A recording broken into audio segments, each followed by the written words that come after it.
তিস্তা নদী ভাঙন, বন্যা আর খরার দুঃসহ বাস্তবতায় ক্লান্ত তিস্তা পাড়ের মানুষ। এখন একটা দাবিতেই তারা একতাবদ্ধ, তিস্তা মহাপরিকল্পনার বাস্তবায়ন চাই, এখনই চাই। আগামী নভেম্বরের মধ্যে আমরা তিস্তা মহাপরিকল্পনার কাজ বাস্তবায়নের রূপ দেখতে চাই। আমি চাই তিস্তা নদীর বাম তীরে বাঁধ হোক, যাতে তিস্তা পাড়ের মানুষ নদী ভাঙনের হাত থেকে বাঁচে এবং তারা দুমুঠো ভাত খেতে পারে।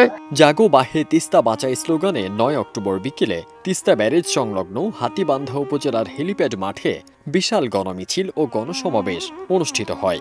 বিএনপি নেতৃত্বাধীন তিস্তা নদী রক্ষা আন্দোলন কমিটির বিশাল গণমিছিল ও গণসমাবেশে উপজেলার ১২টি ইউনিয়ন থেকে হাজারো মানুষ ও বিএনপির বিভিন্ন অঙ্গ সংগঠনের নেতাকর্মীরা যোগ দেন। এলএমই সার্টিফাইড বিশ্বসেরা কপারে তৈরি ওয়ালটন কেবলস, যা আপনার স্থাপনাকে রাখবে সব সময় নিরাপদ। সমাবেশে প্রধান অতিথি বিএনপির জাতীয় নির্বাহী কমিটির সাংগঠনিক সম্পাদক ও তিস্তা নদী রক্ষা আন্দোলনের প্রধান সমন্বয়কারী অধ্যক্ষ আসাদুল হাবিব দুলু বলেন, তিস্তা মহাপরিকল্পনা বাস্তবায়ন হলে শুধু নদী রক্ষা হবে না, বরং এই অঞ্চলের মানুষ কর্মসংস্থান ও উন্নয়নের নতুন যুগে প্রবেশ করবে।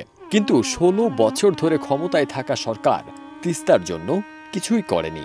তিস্তা নদী একসময় আমার মায়ের মতো ছিল। মা যেমন সন্তানকে লালন পালন করে, তিস্তার অববাহিকায় সমৃদ্ধ অঞ্চল ছিল। ১৬টি বছর একটি ফ্যাসিবাদী সরকার জবরদখল করে রাষ্ট্র ক্ষমতায় বসেছিল। এই জেলায় ৩ জন মন্ত্রী ছিল বিনা ভোটে। তারা নিজের আখের গুছিয়েছে, তিস্তা নদী বাঁধার কোনো চিন্তা করে নাই। তিনি আরো জানান, তিস্তা প্রকল্পের জন্য প্রায় ১২,০০০ কোটি টাকা ব্যয় নির্ধারণ করা হয়েছে, যার মধ্যে চীনের কাছ থেকে ৬,৭০০ কোটি টাকার ঋণ চাওয়া হয়েছে, আর বাকি টাকা আসবে সরকারি কোষাগার থেকে। সমাবেশে অংশ নেওয়া স্থানীয় কৃষক ও বাসিন্দারা বলেন, শুষ্ক মৌসুমে তিস্তার বুক ধুধু মরুভূমি, আর বর্ষায় ভাসে ঘরবাড়ি ও ফসলি জমি। অনেকের ঘরেই বিছানা পর্যন্ত পানি, আর তিস্তার আঘাতে পার ভাঙতে ভাঙতে এখন বুকের কাছে এসে ঠেকেছে ভাঙচুর।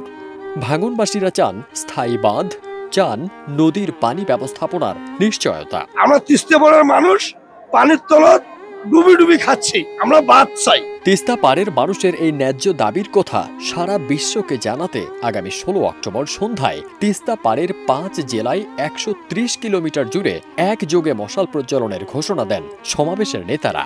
তাদের প্রত্যাশা, সরকার যেই হোক, তিস্তা মহাপরিকল্পনার বাস্তবায়ন হোক এখনই। ফারদিন সানি, দেশ রূপান্তর।